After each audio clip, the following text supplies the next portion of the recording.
My twin brother tried to replace me, and for a while, it worked. I never expected to be writing this. Not because I don't believe people would care. In fact, that's part of the problem. People love stories like this. The kind that makes your skin crawl, that makes you check the locks twice. The kind that feels just a little too real. Because it is. I'm not using my real name. Let's call me Ryan. I'm 26 now, but this began when I was 17, the year everything I thought I knew shattered. I'm a twin. Fraternal, not identical, but we looked similar enough growing up that teachers confused us constantly. His name is Lucas. People loved Lucas. He was charming, confident, the kind of kid who could talk his way out of anything and make you thank him for it. I was the quiet one, the weird one, the artsy twin, always sketching, always reading, always the one whose voice cracked first. Lucas was the star, and I didn't even mind it at first. That's just how it had always been. Our parents, Emily and Thomas, adored him. They said they loved us equally, but actions speak louder than words. Lucas got the better phone. Lucas got to stay out later. When we both applied for driver's licenses, I was told we couldn't afford 2 cars. Guess who got one? Still, I swallowed it. You learn to adapt when you're the forgotten twin. I poured myself into things he didn't care about. I entered drawing competitions. I built a small online following for my short horror comics. I dreamed of going to art school. Lucas wanted to be a lawyer, or a politician, or a cult leader. Honestly, it was always hard to tell. He had this way of making you feel like he was confiding something sacred, even if it was just the name of a shampoo he liked. He made people lean in. I watched it happen over and over. Girls at school, teachers, even our own relatives. I envied it sometimes. That gravity. But I didn't realize how dangerous it was until the day he broke into my email. I'd been waiting for a response from a summer art program I'd applied to months earlier. It was competitive, expensive, and out of state, but it was a chance to get out. I hadn't told Lucas. He would have just mocked me or turned it into a joke. I kept it quiet. Sacred. One afternoon, I came home and saw Lucas on my laptop in our shared room. I thought he was watching something until I saw my inbox open. Dude, what the hell? I snapped. He didn't even flinch. Relax. I was curious. You read my emails? Just one. He grinned, tilting the screen so I could see. Congrats, by the way. Looks like you got in. I felt the wind leave my lungs. I stepped closer. It was real. The header said, "Congratulations from Blackridge Arts Residency." The words I've been dying to see. I should have been happy, ecstatic. But Lucas was smiling like it was his win. That was the first red flag. What came next didn't happen all at once. That's what made it dangerous. It started small. The next day, my parents got a call from the program. They left a voicemail confirming someone had responded and accepted the offer and arranged a payment plan. The weird thing? I hadn't called them. When I confronted Lucas, he shrugged. I was doing you a favor. I knew you'd chicken out. I stared at him. You pretended to be me. I said I was helping. I told our parents. They laughed. Laughed. Like it was a silly twin prank. You should thank your brother, my dad said. You almost missed your chance. But it didn't stop there. When the starter kit from the residency arrived, t-shirts, forms, name tags, the tag on the welcome letter said, Lucas, Ryan, Easton. My heart dropped. I asked him if he'd edited my profile or something. He looked me straight in the eye and said, I just used your middle name. It sounded cooler. That wasn't my middle name. It was his. And the scariest part? My parents didn't notice. They started calling me Lucas by mistake. At first I thought I was going crazy. I genuinely believed I was overreacting. Twins have identity issues, right? That's normal. But then I started noticing more changes. My art Instagram, the one with my comics, it was deleted. Vanished. He denied it. When I tried logging in, I was locked out. The reset email had been changed. I stayed up all night that night, spiraling, wondering if he was trying to mess with me, wondering why. That's when I searched his room. I know, I shouldn't have, but I did. In his desk drawer was a manila folder labeled R. Inside were copies of my acceptance letter, my comic prints, even photos of my drawings he'd taken and printed. One had a note, recreate with cleaner lines. He was rebuilding me, stealing me, becoming me, and I was too late. I ran to my parents with everything, the documents, the screenshots, the burned down remnants of who I'd been. They told me I was jealous. They said I was paranoid. Twins fight, my mom said. Don't turn it into a soap opera. When I tried to escalate it, they grounded me, took away my phone, said I was spiraling again. And Lucas? He walked past my room that night, winked, and whispered, "Should have kept your mouth shut." That's when I started planning. Not for revenge, for survival. That summer, Lucas went to Blackridge. Except, according to everyone else, I did. He packed the bags I'd prepared, brought my sketchbooks, used my name. The official roster even said Ryan Easton. When I protested, my parents called the program to clarify the confusion and told them Lucas and Ryan were both family names. Somehow they swallowed it. I don't know if it was charisma or sheer manipulation, but Lucas went in my place while I sat at home in my own personal hell. The silence was unbearable. My phone privileges were limited. I wasn't allowed access to a laptop. My parents were watching me constantly, under the guise of concern.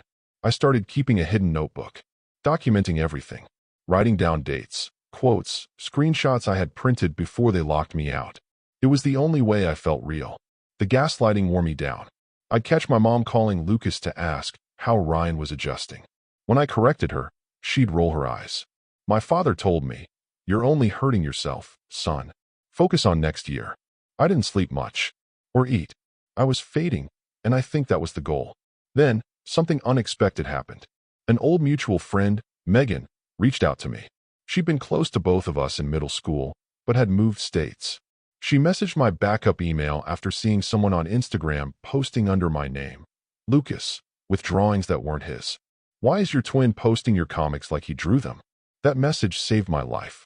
I explained everything to Megan. I sent her the scans of the notebook. She was horrified. She asked for permission to dig. And dig she did. Megan had friends at Blackridge. She reached out to one of them, a guy named Theo, who confirmed someone named Ryan Easton was enrolled. But the guy they described didn't sound like me. Tall, loud, extroverted, and natural at networking. Theo sent her photos from orientation. It was Lucas, posing next to my art, wearing the hoodie I designed. I nearly vomited. We made a plan.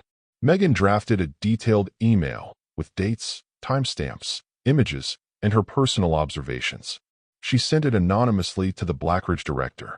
A week later, Lucas came home. The residency had ended early, he claimed. He was furious.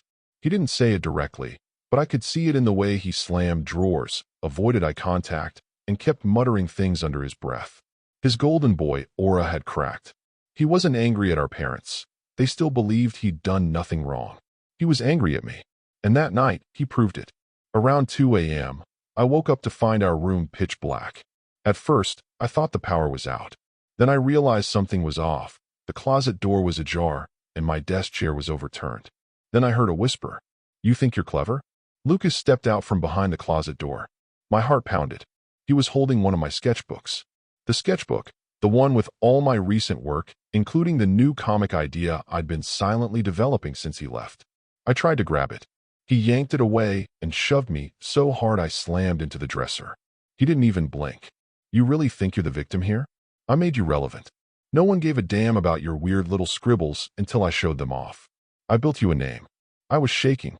"That wasn't your name to use." He sneered. "It is now. I should have called the police. I should have screamed. But I didn't. I picked myself off the ground and did the one thing I could. I left. At 3 in the morning, I snuck out of the house with a backpack and $87 to my name. I didn't know where I was going, just away. I stayed with Megan's aunt. Megan convinced her to take me in temporarily. For 2 weeks, I lived in her attic, drinking too much caffeine and crying in private. I wrote constantly. I redrew the comic from scratch. I poured everything into it. And then we uploaded it. The Real Ryan Project. It was a webcomic, but also a memoir. A chronicle of what happened, told in both images and raw, illustrated narration. We changed names. We fictionalized the setting. But the heart was real. It spread like wildfire. People felt it. Twins messaged me. Survivors of abuse messaged me. Artists who had their work stolen. People who said, "I lived this too." I didn't go back home. Lucas tried to discredit me. Created his own version of events. Claimed I was mentally unstable. That I was manipulated by strangers. My parents tried reaching out. First angry, then tearful, then angry again. I ignored every message.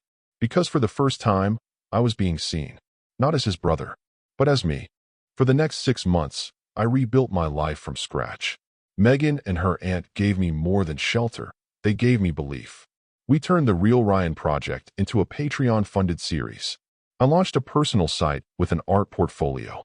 Offers started trickling in, zine collabs, commissions, even an indie publisher that wanted to discuss rights for print. But the more I rose, the louder Lucas got. He posted long rants on Reddit and Twitter, claiming he was the real artist, that I'd stolen his work, that I was using mental health as a branding tactic. He made up screenshots. He forged messages. At one point, he even faked a therapy letter. My parents backed him publicly. They called me sick, said I needed help. The worst part? Some people believed them. But I kept documenting everything. Every lie. Every attempt to rewrite history. I had Megan. I had Theo. I had an entire online community that had watched it unfold in real time. And slowly, people began to notice the cracks in Lucas's story. Then came the podcast. A popular investigative podcast, Persona, Deep Fakes of Identity, reached out. They were doing a series on stolen lives, and my story had made it onto their radar. They wanted to interview me. At first, I said no. I didn't want to stoke the fire. But after some thought, I realized this was more than me. Lucas didn't just try to destroy my name. He tried to take it. So I said yes. We recorded over several days. I told them everything. The email hack, the fake residency, the violent encounter, my escape. They interviewed Megan, Theo, even an old teacher who remembered my style from sophomore year and confirmed the authenticity of my work. When the episode dropped, it exploded. #WhoIsTheRealTwin started trending. People started dissecting every piece of evidence, from school yearbooks to art timestamps to IP addresses. Internet sleuths uncovered Lucas's Blackridge photos side-by-sides with my original comics. They tore through his Reddit history and caught him replying to his own posts using burner accounts. The backlash was seismic. Blackridge released a public statement acknowledging the identity deception and formally apologized to me. They offered me a spot in their next program, free of charge. But that wasn't enough for Lucas. He snapped. One night, while Megan and I were leaving a late-night cafe after meeting with an art editor, we found Lucas waiting outside. Hoodie on, eyes wild, hands shaking. "I just want to talk," he said, stepping toward me. Megan moved between us. "Back off." He laughed. "You really think this little art fairy tale's gonna last? You think people give a crap about your sob story forever? You're nothing without me. You always were." I didn't say a word. I just hit record on my phone. He didn't notice. "You should have stayed quiet," he hissed. "Now you're gonna lose everything." He stormed off. We uploaded the recording. It got 2.3 million plays in 48 hours. Then came the legal letters. A defamation lawsuit from Lucas. The sheer audacity almost made me laugh. He claimed the podcast ruined his career prospects, cost him college applications, and subjected him to online harassment. The court documents were wild. He framed himself as the victim of identity theft, despite a mountain of evidence to the contrary. But I had one thing he didn't: receipts. We countersued for impersonation, emotional distress, and intellectual property theft. I had dated work, sketchbook scans, screenshots of him logging into my accounts, testimonies from teachers and friends. A digital forensics expert backed me up. During the discovery phase, Lucas folded. Badly. Turns out, he did delete my Instagram. He did impersonate me during calls to Blackridge. He even applied to another art program using samples of my older work. Our legal team laid it out like a puzzle with all the corners filled in. When Lucas realized the verdict was slipping, he tried one last stunt. He broke into my storage locker. Thankfully, we had surveillance footage. He was arrested. The trial became a media circus. Local news, internet blogs, think pieces on sibling rivalry, twin obsession, online personas, and narcissistic mimicry. In the end, the court ruled in my favor on all counts. Lucas was ordered to pay damages, issue a formal public apology, and attend mandatory counseling. His college offers were rescinded. His name became synonymous online with identity fraud. My parents never apologized. They never even showed up to court. And I got my life back. But even then, I didn't feel done. Because Lucas might have lost in court, but I needed closure. Real closure. And it came in a form I never expected: an old family VHS tape. The VHS tape came from a box Megan and I found while helping her aunt clean out her garage. It was buried under photo albums and tangled Christmas lights. On the label, Summer '03, twins' birthday. I didn't think much of it at first. We were 6 years old that summer. My memories of it were hazy. Cake, maybe a piñata, a bunch of screaming kids. But Megan insisted we digitize it. So we did. We watched it together on her laptop in the middle of the night, seated cross-legged on her bed, both of us bracing for awkward childhood footage. What we saw instead made my blood run cold. At first, it was normal. There we were, 6-year-old Ryan and Lucas, in matching paper hats. I was quieter, sticking close to my mom. Lucas, naturally, was working the room, making people laugh, opening gifts before I even noticed they were mine. But around the 23-minute mark, the camera caught something no one was supposed to see. I was sitting alone on the edge of the yard, crying softly. You could barely hear it over the party noise. But then Lucas walked up behind me.